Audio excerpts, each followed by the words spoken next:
देता था। मैंने आज सुबह ही एक किया था जिसमें पेन का पल्स ऑक्सीमीटर का SpO2 देख रहा था। उसमें SpO2 लेवल आया उसका 63% और पल्स आई उसकी 200। दोस्तों, मैं मितांशु शर्मा। आज हम देखेंगे एक पर्टिकुलर चीज़ जो कि बहुत वायरल हो रही है इंटरनेट पे, जो कि आपने सबने देखा होगा कि पार्ले जी का ऑक्सीजन लेवल नापा जा रहा है। पार्ले जी का पेन का ऑक्सीजन लेवल नापा जा रहा है। तो क्या ये सही है? क्या सेंसर को रीडिंग देनी चाहिए? और देनी चाहिए तो क्या ये ऑक्सीजन लेवल दे रहा है या कुछ और दे रहा है? या फिर अगर इसके पीछे की फिजिक्स हम जानने की कोशिश करें तो हमको पता चलेगा कि ये रीडिंग्स कौन सी हैं। क्या पल्स ऑक्सीमीटर इनडायरेक्टली कोई मेजरमेंट देता है और वो हमको कहता है ऑक्सीजन लेवल, या कुछ और? वो इसके लिए थोड़ा सा फिजिक्स के अंदर जाएंगे, इसकी फिजिक्स के अंदर कि सेंसर में क्या फिजिक्स चल रहा है पल्स ऑक्सीमीटर में। तो सबसे पहले ये देखते हैं कि कौन से लॉ पे बेस्ड है ये, कौन से सिद्धांत पे काम कर रहा है ये। उस सिद्धांत का नाम है बियर-लैम्बर्ट लॉ। क्या होता है ये?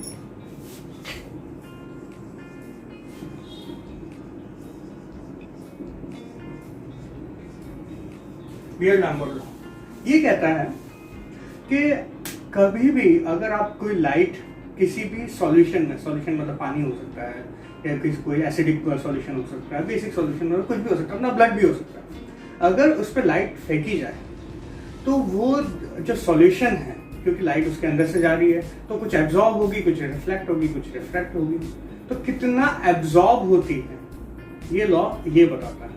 तो पल्स ऑक्सीमीटर का बेसिस यही है कि वो ये बताता है कि आपका ये मेजर करता है कि आपका जो लाइट है वो कितनी एब्जॉर्ब हो रही है।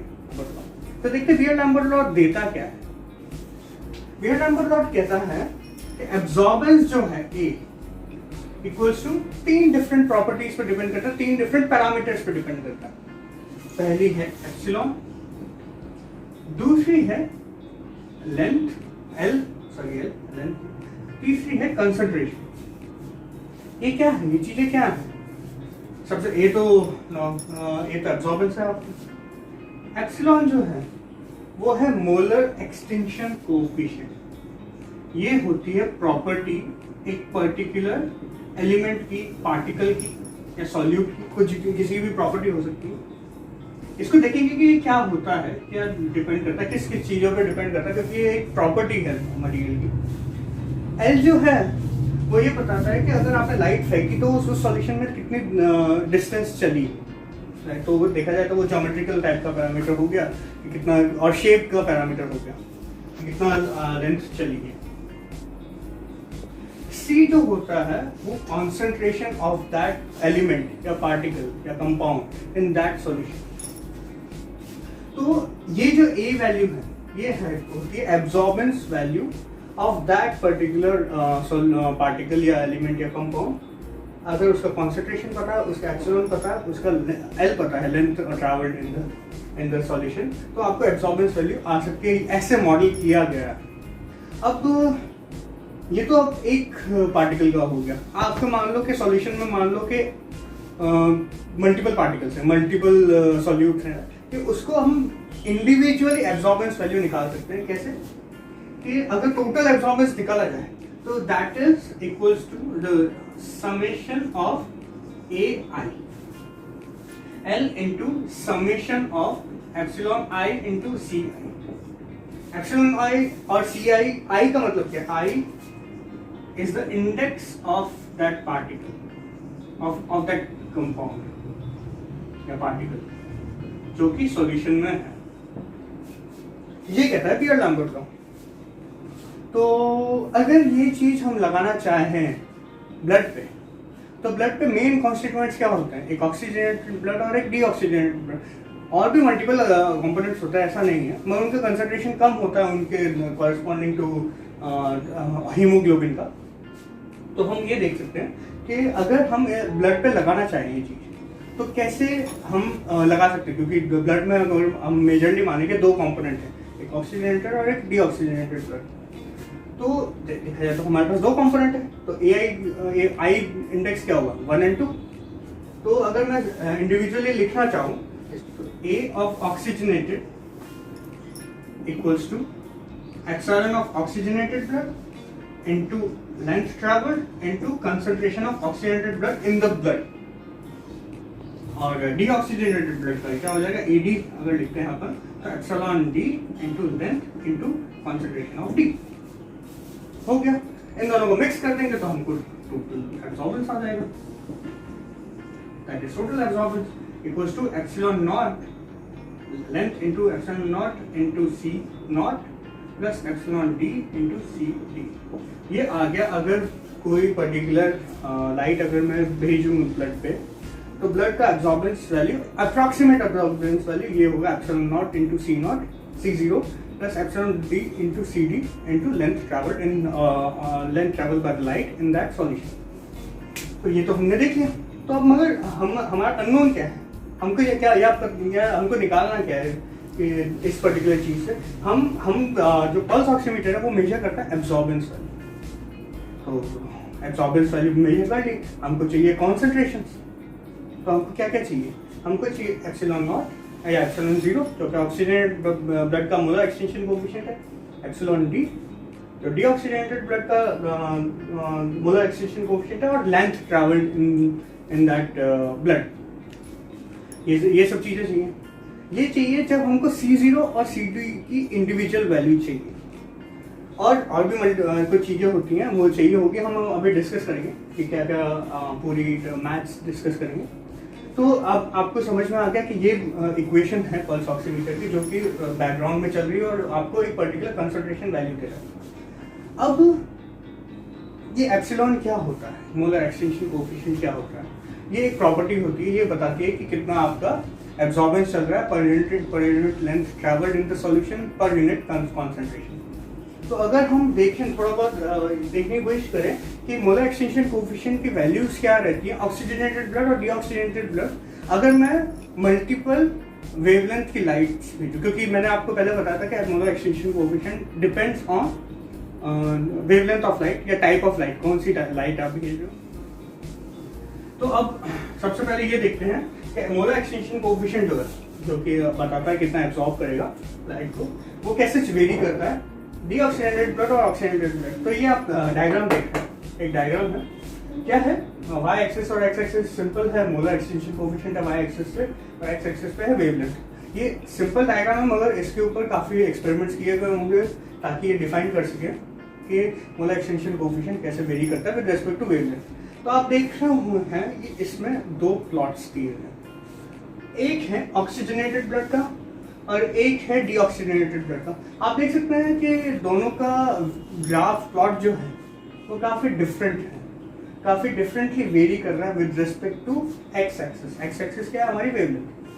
तो पल्स ऑक्सीमीटर जनरली क्या करता है कि दो वेवलेंथ लेता है, एक वेवलेंथ लेता है अराउंड 650 नैनोमीटर पे और एक वेवलेंथ लेता है अराउंड 950 नैनोमीटर। ये हम देखेंगे क्योंकि जब हम कैलकुलेशन करेंगे कि दो ही क्यों चाहिए हमको, तीन क्यों नहीं, या एक ही क्यों नहीं, एक से ही काम क्यों नहीं हो रहा, ये हम देखेंगे बाद में। मगर अभी आपको बताता हूँ कि पल्स ऑक्सीमीटर दो वेवलेंथ पे काम करता है, एक होती है अराउंड 650 और एक होती है अराउंड 950। तो ये होती क्या है एक्चुअली, ये होती है एक होती है रेड कलर और एक होती है नियर इंफ्रारेड कलर। रेड होती है वो अराउंड 650 के इक्वल होती है और नियर इंफ्रारेड अराउंड 950 के इक्वल होती है। ये वैल्यूज होती है इन दोनों की। तो ये दो वैल्यूज दी गई हमको, तो इनका इन पर्टिकुलर वेवलेंथ्स पे ऑक्सीजनेटेड ब्लड और डीऑक्सीजनेटेड ब्लड का मोलर एक्सटेंशन कोएफिशिएंट अलग अलग रहेगा। तो हमारे पास देखा जाए तो चार वैल्यूज है मोलर एक्सटेंशन कोएफिशिएंट की। मान लेते हैं रेड कलर में एप्सिलॉन 1 जो है वो है ऑक्सीजनेटेड ब्लड की, एप्सिलॉन 2 जो है डीऑक्सीजनेटेड ब्लड की। सिमिलरली हम मान लेते हैं एप्सिलॉन 3 एप्सिलॉन 4 है for IR near IR infrared light की, epsilon 3 for oxygenated and epsilon 4 for deoxygenated। इस पूरे प्रोसेस में जब एब्जॉर्बेंस हो रहा है वगैरह, इसमें concentration of oxygenated deoxygenated blood at that particular time उनकी इंडिविजुअल वैल्यू दोनों फेनोमेना के लिए कांस्टेंट रहेगी। मान लेते हैं उनकी वैल्यूज हैं C1 and C2, C1 for oxygenated and C2 for deoxygenated. अब यहीं पे अगर मैं फॉर्मूला लिखने की कोशिश करूँ या बियर-लैम्बर्ट लॉ लगाने की कोशिश करूँ तो मेरे को ये पता चलेगा जब AR होगा, AR is absorbance of red light of that particular solution, वो क्या होगा आपको पता ही, ऑक्सीडेटेड ब्लड का एब्जॉर्बेंस प्लस डीऑक्सीडेटेड ब्लड का एब्जॉर्बेंस, तो A1 प्लस A2। ये क्या होगा आपका, अपन ने पहले जब लिखा था लेंथ ट्रैवल्ड, लेंथ सॉल्यूशन का शेप पता है आपको, तो लेंथ ट्रैवल्ड वो क्या होगा epsilon 1 into C1 plus epsilon 2 into C2। Similarly हम ये रेड लाइट का लिख दिया हमने, सिमिलरली हम इंफ्रारेड लाइट का भी लिख सकते हैं, A1 plus A2, sorry A3 plus A4, क्योंकि दोनों एब्जॉर्बेंस वैल्यू अलग होगी, क्योंकि मोलर एक्सटेंशन कोएफिशिएंट अलग है दोनों का at red light and infrared light. Length travelled same रहेगा क्योंकि शेप सेम है। अगर फिंगर की शेप देखी जाए या कोई भी मटेरियल की शेप देखी जाए, अगर कोई भी सॉल्यूशन की है तो उस पर अगर रेड लाइट दे रहे हैं और इंफ्रारेड लाइट दे रहे हैं, तो अगर शेप नहीं चेंज कर रहे तो length travelled of that length of that light in that solution will be same. ये होगा epsilon 3 into C3 plus epsilon 4 into C4। ये दो इक्वेशंस आ गई। अब अपन को AR पता है, AR पता है क्योंकि हीट मेजर करता है पल्स ऑक्सीमीटर, एब्जॉर्बेंस वैल्यू भी मेजर करता है कि कितना एब्जॉर्ब हो रही है। एब्जॉर्बेंस वैल्यू अगर देखा जाए सिंपल सी वैल्यू होती है, अगर मैंने एक सॉल्यूशन में 10 क्वांटिटी ऑफ लाइट भेजी, कुछ वो एब्जॉर्ब कर रहा, मान लो 2 एब्जॉर्ब करता है, 8 वापस भेज देता है, 8 वापस रिफ्लेक्ट कर देता है या रिफ्रैक्ट कर देता है या पास कर देता है, तो हमको पता चल जाएगा कि हाँ एब्जॉर्बेंस 2 है उसमें। तो यही वैल्यूज होती हैं एब्जॉर्बेंस। तो अब ये वैल्यू हमने वैल्यूज निकाल दोनों लाइट रेड और इंफ्रारेड की, जो कि पल्स ऑक्सीमीटर मेजर कर रहा है। अब अपन को चाहिए, तो अपन को ये पता है epsilon 1, epsilon 2, epsilon 3, epsilon 4, thanks to this graph, जो कि पहले साइंटिस्ट ने निकाला है कि ऐसा वेरी करता है मोलर एक्सटेंशन कोएफिशिएंट। लेंथ नहीं पता हमको, क्योंकि लेंथ इंडिविजुअल पर्सन की अलग होती है, तो लेंथ मतलब शेप ऑफ द फिंगर अलग अलग रहता है। तो हम क्या करते हैं, इस लेंथ को निकालने की कोशिश करते हैं, हटाने की कोशिश करते हैं। तो अगर मैं दोनों को डिवाइड करूं तो this will become AIR divide by AIR equals to epsilon 1 into C1 plus epsilon 2 into C2 divide by epsilon 3 into C3 plus epsilon 4 into C4। ये आ गया हमारा। तो इसमें अगर देखा जाए तो इस इक्वेशन से हम सॉरी C1 C3 C4 नहीं है, ये C1 C2 नहीं है, क्योंकि एक पर्टिकुलर इंस्टेंट पे तो कॉन्सेंट्रेशन सेम रहेगी, भले वो IR हो के AR सेम रहेगी। अब हमको अगर देखा जाए तो ये एक इक्वेशन है, इसमें C1 और C2 के बीच में रिलेशन आता है। तो हमको चाहिए क्या, हमको ये चाहिए ना कि परसेंटेज ऑफ ऑक्सीजन के, अगर हीमोग्लोबिन है हमारे डिसेंट लेवल है हमारे, जितना भी लेवल है उसमें हमारा ऑक्सीजन लेवल क्या आ रहा है। तो मतलब देखा जाए तो क्या आ रहा है, ऑक्सीजन परसेंटेज क्या होगा, O2 percentage equals to C1 divide by C1 plus C2 at any instant. कोई भी पर्टिकुलर टाइम पर अगर मेजर करोगे तो ऑक्सीजन लेवल की वैल्यू ये होनी चाहिए, C1 divide by C1 plus. तो देखा जाए तो हमको चाहिए क्या, C1 और C2 में रिलेशनशिप। एक इक्वेशन नीचे आई हुई है, ये इक्वेशन अगर आप इसको मैनिपुलेट करोगे, सॉल्व करोगे, तो C1 और C2 में रिलेशन आ जाएगा। C1 और C2 में क्या रिलेशन आएगा, अगर देखें हम इसको सॉल्व करने की कोशिश करो और देखें C1 और C2 में क्या रिलेशन आएगा, तो C1 जो होगा वो होगा आपका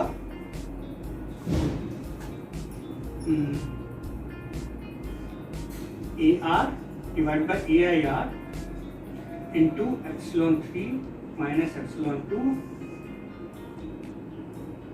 divided by AR AIR epsilon 2 minus AR AIR